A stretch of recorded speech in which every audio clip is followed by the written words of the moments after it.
नमस्कार। Social media के बहुत से मित्र देखकर चौंक गए होंगे कि सर अचानक कैसे आ गए। और मुझे लग रहा था कि बहुत दिनों से मैं लेखनी के माध्यम से तो आपसे जुड़ा हुआ था, पर मुझे भी अब प्रत्यक्ष रूप से आपके सामने रूबरू होने का मौका मिलना चाहिए। तो कल चूँकि भारत और चीन के बीच में तनाव बहुत बढ़ गया है, तो उस तनाव की पृष्ठभूमि में बहुत से छात्रों ने मुझे मैसेज किया कि सर आप भी चीन के मुद्दे पर अपनी राय रखिए। तो मुझे लगा कि मौका भी है और दस्तूर भी है और मुझे ज़रूर आपके साथ रूबरू होने का मौका मिलना चाहिए। तो भारत चीन संबंधों पर आज हम लोग जब बात करेंगे, उससे पहले दो बातें स्पष्ट कर दूँ। पहली बात तो हम वो बात करेंगे जो किसी पूर्वाग्रह से ग्रसित ना हो, क्योंकि ज़्यादातर लोग, बहुत से लोग इसमें ऐसा सोच रहे होंगे कि हम कुछ ऐसी बात बताएं जिसमें दिखाया जाए कि वर्तमान सरकार ने बहुत बड़ी गलती कर दी हो, और कुछ लोग ऐसा सोच रहे होंगे कि ये दिखाया जाए कि सारी गलती नेहरू जी ने की है और वर्तमान सरकार की कोई गलती नहीं है। तो मैं दोनों लोगों से क्षमा चाहता हूँ। मैं तटस्थ होकर इस मुद्दे को समग्रता से देखने की कोशिश करूँगा, और मैं आपसे भी चाहूँगा कि आप मेरे फेसबुक पेज पर आकर अपनी राय भी ज़रूर रखें कि आपकी क्या सोच है। शायद यही संवाद की एक बड़ी शैली होगी। तो हमारा जो भारत और चीन के मुद्दे पर वर्तमान परिस्थिति में जो बातें होंगी, वो तीन भागों में विभाजित होंगी। पहला भाग ये होगा कि चीन की हमारे प्रति सोच क्या है।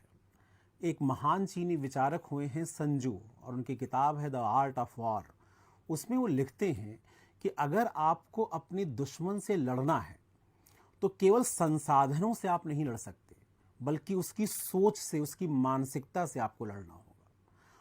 तो हमें भी ये बात संजू से सीखनी होगी कि अगर हम चीन से लड़ना चाहते हैं तो सिर्फ सीमाओं पर संसाधन जुटाने से हम नहीं लड़ पाएंगे।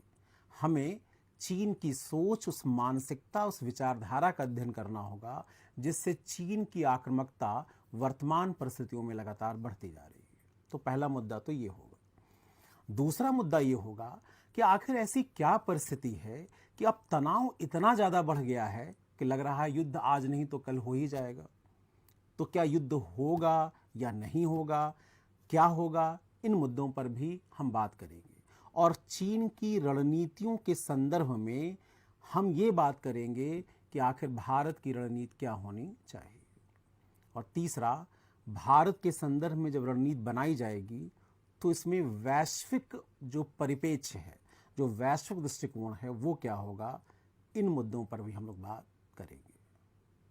तो पहला मुद्दा ये था कि दरअसल चीन क्या सोचता है भारत के लिए, क्योंकि जब तक हम चीन की सोच और समझ को नहीं समझेंगे, हम भविष्य में चीन के लिए कोई स्पष्ट रणनीति बनाने में सफल नहीं होंगे। तो जो चीन की पहली सोच ये थी, अगर हम 2016-17 तक की सोच देखें, 1991 पोस्ट कोल्ड वॉर के सिचुएशन में, तो चीन भारत को एक उपेक्षित शक्ति, जो चीनी विचारक हैं वो भारत को एक उपेक्षित शक्ति मानते थे। यानी भारत एक बड़े आकार में जनसंख्या वाला देश तो है, सेना तो बड़ी है, लेकिन भारत एक तरह से जाति, धर्म, वर्ग में बटा हुआ देश है। यहाँ अंदरूनी ऐसी शक्तियाँ हैं जो लगातार विभाजनकारी प्रवृत्तियाँ बनाए हुए हैं। फिर दूसरा, भारत में लोकतंत्र है। लोकतंत्र है तो अलग अलग स्टेक हैं। यहाँ पर किसी मुद्दे पर एक मत बनाना, एक राय बनाना बहुत ही क्या है, मुश्किल है। फिर उनका गवर्नेंस और करप्शन ऐसा है कि भारत अगर चाहे भी तो आर्थिक महाशक्ति नहीं बन पाएगा। तो चीनी विचारकों का या चीनी थिंक टैंक का ये मानना था कि भारत कभी भी चीन के लिए अकेले में खतरा नहीं बन सकता, पर एक स्थिति अगर ऐसी आ जाए कि वो अमेरिका के लिए एशिया में हथियार बन जाए, टूल्स बन जाए, तब वो चीन के लिए एक बड़ा खतरा हो सकता है। तो उन्हें डर बस इस बात का था कि अमेरिका अगर इस पूरे एशिया पैसिफिक रीजन में Japan, Taiwan, south Korea, Australia, Vietnam, Philippines और भारत को जोड़ ले तो एक ऐसा आर्क बना सकता है कि जिससे कि चारों तरफ से चीन को क्या किया जा सके, घेरा जा सके। तो चीन ने इसके लिए क्या किया कि एक तरफ 2001 तक आते आते उसने रूस से पहले अपने सीमा विवाद को हल कर लिया। पहला काम तो उसने ये किया। दूसरा काम क्या किया उसने फोकस किया कि भारत को दक्षिण एशिया में संतुलित किया जाए, काउंटर बैलेंस आप कह सकते हैं। इसे कहते हैं चीनी कहावत के रूप में कि आप अगर अपने दुश्मन को कमजोर करना चाहें तो उधार की तलवार का यूज करें। मतलब प्रत्यक्ष युद्ध न लड़ें, दुश्मन के दुश्मन को उससे भिड़ाएं, जिससे कि वो अंदरूनी तौर पर और भी कमजोर हो जाए। और ये उधार की तलवार थी चीन के लिए पाकिस्तान। पाकिस्तान को एटमी मामलों में सहयोग किया गया, उनके मिसाइल प्रोग्राम में सहयोग किया गया, उन्हें हथियार, गोला बारूद हर तरह से सहयोग किया गया, जिससे कि वो भारत के खिलाफ खड़ा हो। आगे चलकर स्ट्रिंग ऑफ पर्ल के तहत मालदीव, नेपाल, बांग्लादेश, इन सभी देशों में म्यांमार अपनी आर्थिक शक्ति का उपयोग करके अपनी पहुंच को इतना बढ़ाया गया कि भारत को इस चारों तरफ से घेरा जा सके। उन्हें लगता था कि अगर भारत को हम घेरेंगे तो भारत अपनी महत्वाकांक्षाओं को दक्षिण एशिया से बाहर नहीं ले जा पाएगा। पर चूंकि भारत एक आर्थिक बाजार भी था, तो उन्होंने, इसे कहते हैं policy of carrot and stick, कि एक तरफ तो भारत को सीमाओं पर घेरो और बीच बीच में खुद सीमाओं का अतिक्रमण करके टेस्ट भी करते रहो कि भारत रिस्पॉन्स क्या करता है, तो दूसरी तरफ आर्थिक मामलों में इंगेज किए रहो। WTO के मंच पर, पर्यावरणीय मंचों पर, ब्रिक्स के माध्यम से भारत के साथ संबंध भी बनाए रखो, जिससे उसके आर्थिक हित पूरे होते रहें और भारत भी अंदरूनी तौर पर कभी एक महाशक्ति बनने का ख्वाब ना देख सके।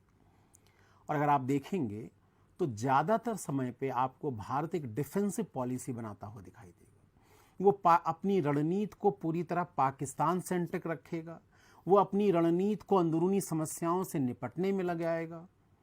और अगर इन सब को देखें तो चीन काफ़ी हद तक सफल होता हुआ दिखाई देगा। लेकिन जो मोदी सरकार का 2.0 है, 2019 तक आते आते परिस्थितियां बदल जाएंगी और इन परिस्थितियों में अब चीन को एक नई रणनीति पर विचार करना होगा।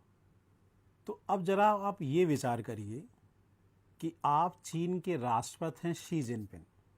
मैंने ये बात क्यों कही?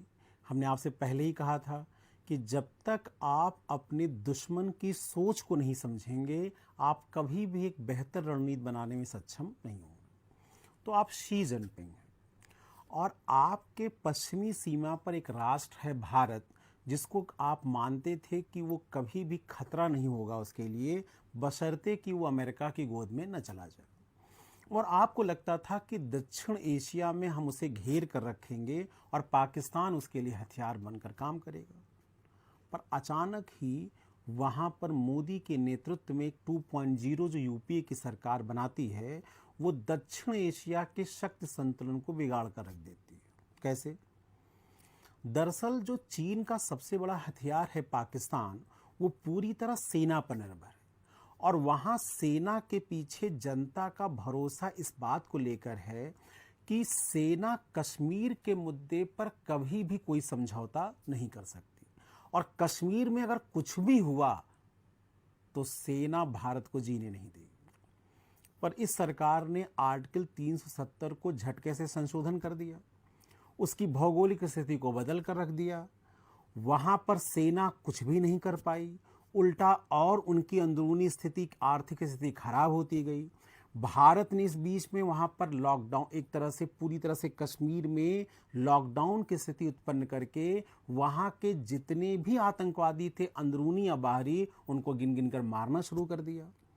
तो जिस कश्मीर के भरोसे पाकिस्तान की जनता वहां की सेना को सपोर्ट कर रही थी, वो सपोर्ट तार तार हो गया। और जब सपोर्ट तार तार होने लगा तो सेना से भरोसा पाकिस्तान की जनता का टूटने लगा। यानी जो चीन का सबसे बड़ा हथियार है वो कमजोर होगा और अगर पाकिस्तान के अंदर कमजोरी उत्पन्न होगी, अनिश्चितता आएगी, सेना का प्रभाव कम होगा, तो जो चीन की सीपेक वाली योजना है या पाकिस्तान के माध्यम से मध्य पूर्व तक पहुंचने की योजना है या पाकिस्तान के माध्यम से तालिबान और आतंकवाद को नियंत्रित करने की चीन की योजना है, उस पर तो एक गहरा आघात लग जाएगा। तो पहला तो प्रॉब्लम ये चीन को लगना क्या हुआ, शुरू हुआ। दूसरी चीज जो ये लगी कि इस बीच में भारत ने अपनी महत्वाकांक्षा को दक्षिण एशिया से बाहर निकालकर पूरे विश्व में इसे फैलाना शुरू कर दिया। अगर आप देखेंगे तो ट्रंप की सरकार ने भारत को एक वैश्विक नेता के रूप में स्वीकार किया है। इंडो पैसिफिक रीजन के नाम से पुकारा जाने लगा इस पूरे एशिया प्रशांत क्षेत्र को, और भारत को उसमें मुख्य प्लेयर माना गया। पूरे विश्व में मोदी को सबसे ताकतवर नेता के रूप में स्वीकार किया जाने लगा। अगर ये ताकत स्वीकार की जाने लगेगी और मोदी की महत्वाकांक्षा दक्षिण एशिया से बाहर निकलकर इंडो पैसिफिक रीजन में क्रिएट होगी, तो जो जापान की उग्र राष्ट्रवादी सरकार है शिंजो अबे, अगर अमेरिका, ऑस्ट्रेलिया, वियतनाम और फिलीपींस के साथ मिल जाएंगे, तो ये इंडो पैसिफिक क्षेत्र में भी चीन के डोमिनेंस के लिए एक बड़ा खतरा उत्पन्न हो जाएगा। तो जरा जिनपिंग के बनकर सोचिए, आपके लिए एक खतरा आपके दक्षिण एशिया में आपके हथियार के ऊपर है। दूसरा खतरा है कि इंडो पैसिफिक में भारत की भूमिका बढ़ सकती है और भारत विश्व में एक आर्थिक महाशक्ति के रूप में उभर कर आ सकता है, और अमेरिका उसको सहयोग भी कर रहा है। यानी कमोबेश आपको लग रहा है कि जो डर उन्हें पहले था कि भारत पूरी तरह से अमेरिका के पाले में न चला जाए, वो खतरा अब दिखता हुआ दिखाई देने लगा है। ऐसी परिस्थितियों में आप सोचिए शी जिनपिंग को क्या करना चाहिए, क्या विकल्प है? क्या इस परिस्थिति को ऐसे ही स्वीकार कर लें, या कुछ ऐसा प्रयास करें कि भारत को उसकी सीमाओं में रखा जा सके और चीन के वैश्विक प्रभुत्व को फिर से बनाया जा सके? शी जिनपिंग को पोस्ट कोविड सिचुएशन में ऐसी परिस्थितियां दिखाई देने लगीं, और उसका परिणाम है कि कल की ये घटना आपके सामने प्रकट होती। तो अब ये देखने की जरूरत थी कि कल की घटना के बाद आखिर शी जिनपिंग की क्या उपलब्धियां रहेंगी। पहली उपलब्धि तो ये है कि जितना भारत और चीन की सीमाओं पर तनाव बढ़ेगा, उतना ही भारत की सेना कश्मीर से मूव करेगी लद्दाख से लेकर अरुणाचल तक, और जितना चीन मैकमोहन लाइन पर हमारी सेना का जमावड़ा बढ़ेगा, उतना कश्मीर में सेना का दबाव कम होगा। आपको पता है कि दिसंबर के बाद बर्फबारी शुरू हो जाती है, तो पाकिस्तान इन्फिल्ट्रेशन करने में सक्षम नहीं होगा।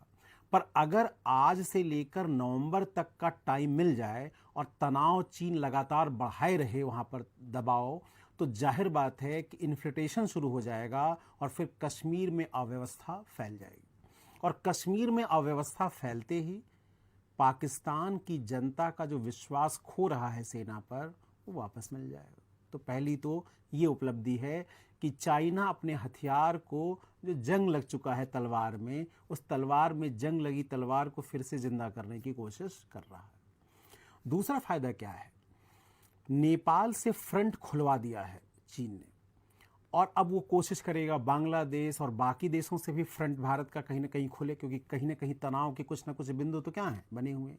ये अलग बात है कि बांग्लादेश में अभी शेख हसीना की जब तक सरकार है वो प्रो इंडिया है, पर कल को खालिदा जिया की सरकार आ जाए, वो तो एंटी इंडिया है।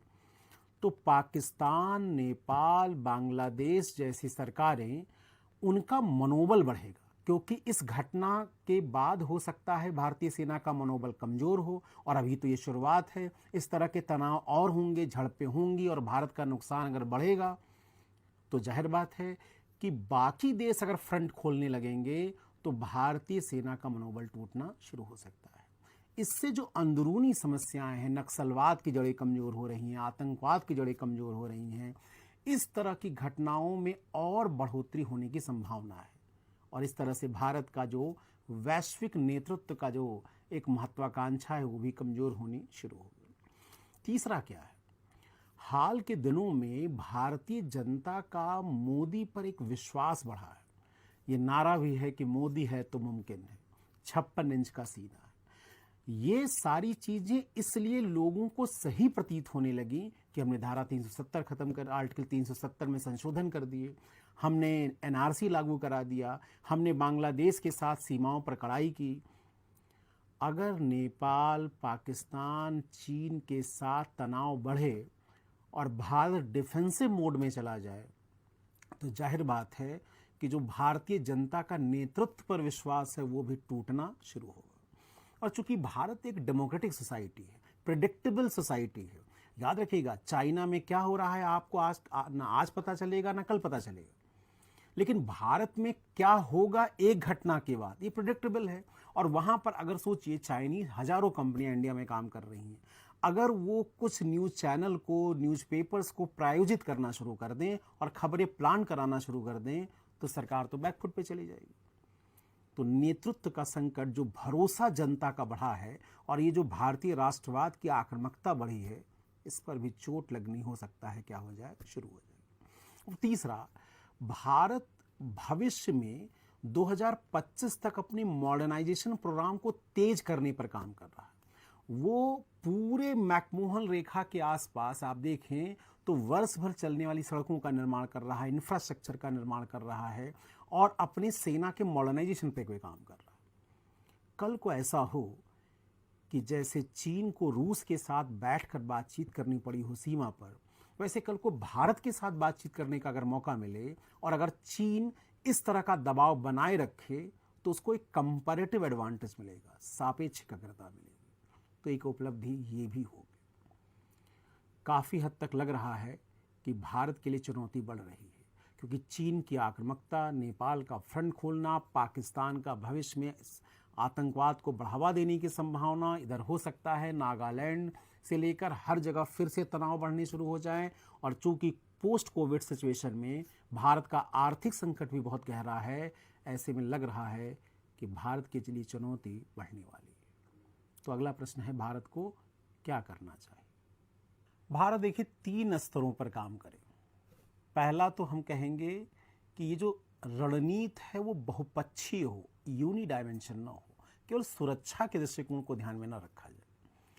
तो पहली रणनीति मैं कहूँगा कि भारत को करनी चाहिए सामरिक संदर्भ होना। एक तो भारत को फॉरवर्ड पॉलिसी पर रहना चाहिए, यानी सीमाओं पर तनाव बढ़ाए रखे, वो भी हीट को जिंदा रखे।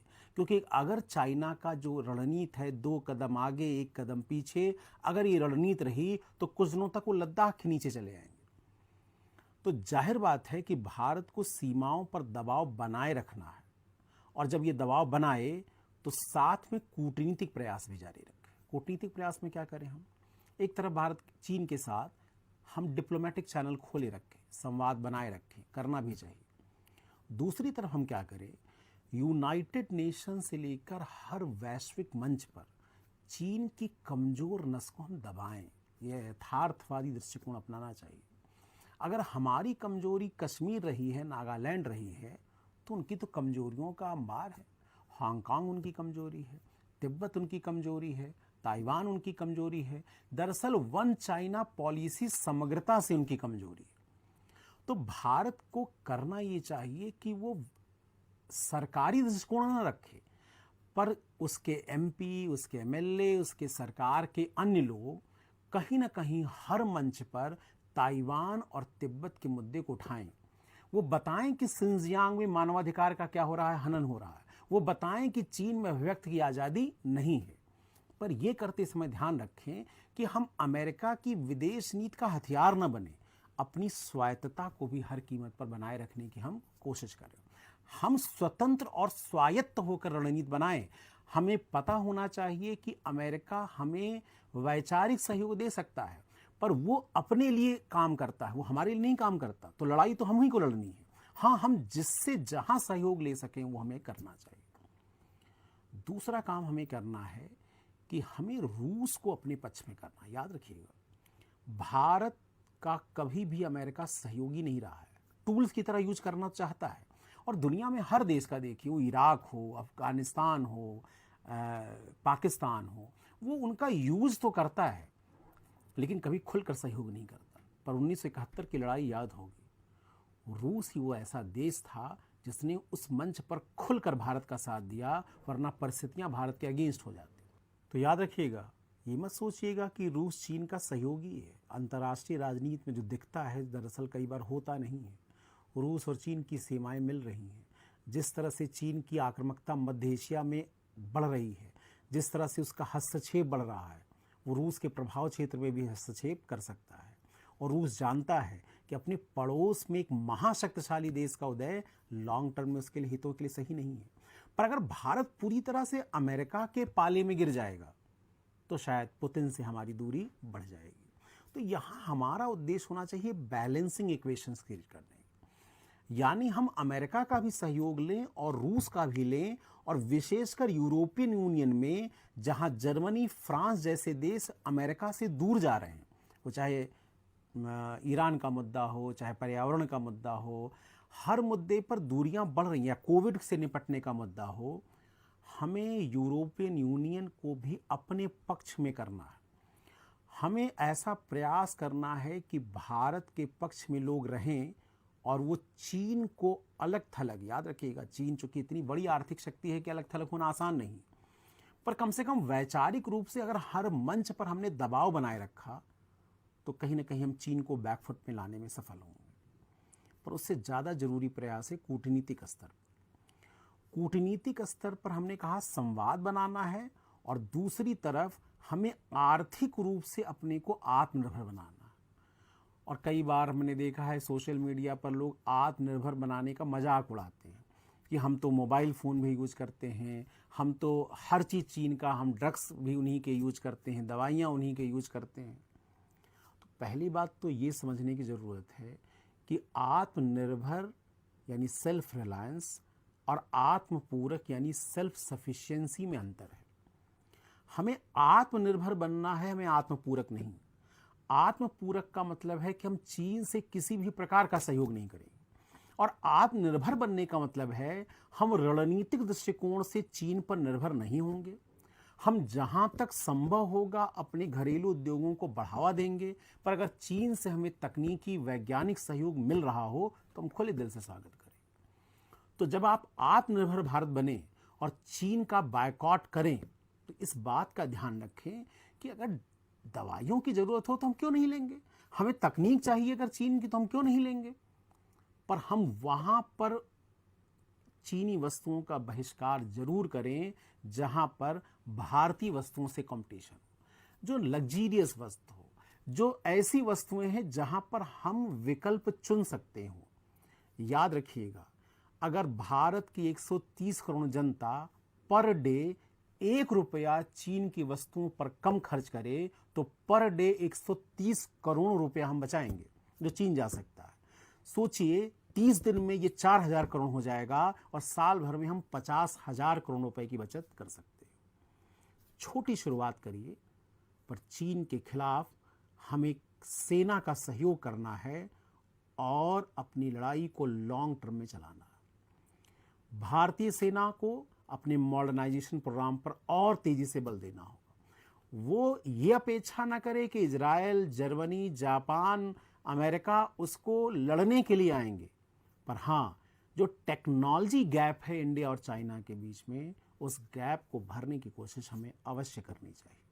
और अगर हम ये नहीं कर पाए लॉन्ग टर्म में तो ये गैप इतना बड़ा हो जाएगा कि China post Covid world order में हमें डिक्टेट करना शुरू कर देगा और हमारी संप्रभुता पर एक बहुत बड़ा प्रश्न चिन्ह लग जाएगा।